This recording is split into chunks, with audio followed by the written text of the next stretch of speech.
Туган тел, ey матур тел, әткәм-әнкәмнең теле.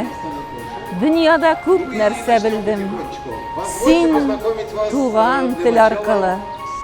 Хәерле көн, кадерле дуслар. Менә бүген Казанда шундый матур кояшлы көн. Кичә генә бездә Казанда яңгырлар явып үтте. Бүген инде менә шушы Аксенов паркында шигырь һәм көй дигән фестивальнең финал өлеше.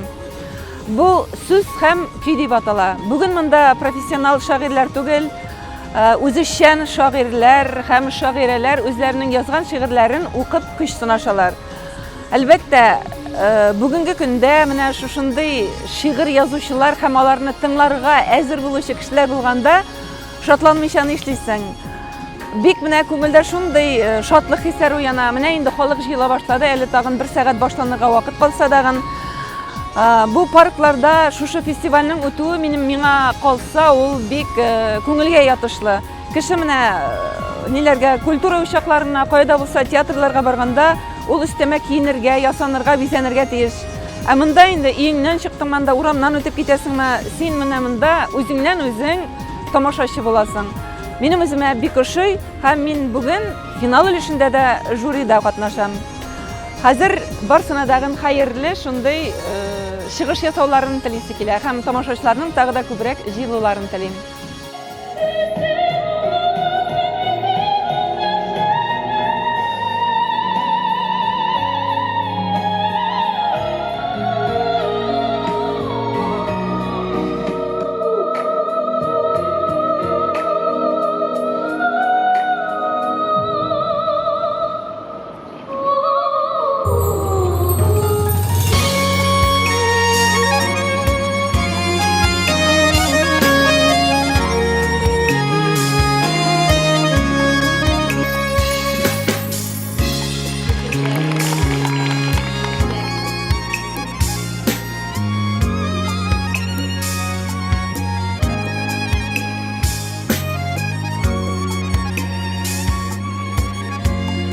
Воу!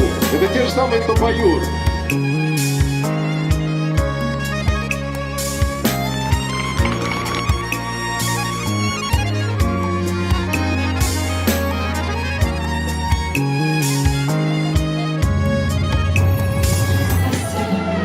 И счастье искал.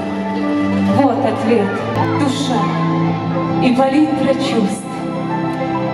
Так твори, перестань бояться, раскрась свой мир. Опять же вардилер батар тулаш ягут килограмм. Бүгенге шигырь һәм көй, сүз һәм көй фестиваленең дәген үзенчәлеген мин шушы бу фестивальнең паркларда үтүендә күрәм. Чөнки ни өчен дигәндә, театр спектакльләр, театрларга һәм концерт залларына барган вакытта кеше үз-үзеннән бик озаклап әзерләнергә, салоннарга барырга, я булмаса башка бик күп икенче мөһим яклары бар. Монда килдең син, үтеп киткәндә микро аласың. Һәр кеше менә үзенчә, урамча, өендәгечә киенгән. Менә бу сысыдагын моның халыкка дагын һәм шулай ук катнашучыларга дагын җылы атмосфера бирә. Шуңа мин бүген менә телисем килә бөтен катнашучыларга, шулай ук монда килгән тамашачыларга да үзләре нәрсә теләп килгәннәр, нәрсә теләп катнашалар, шушы эмоцияларны үзләренә үзләре алсыннар иде.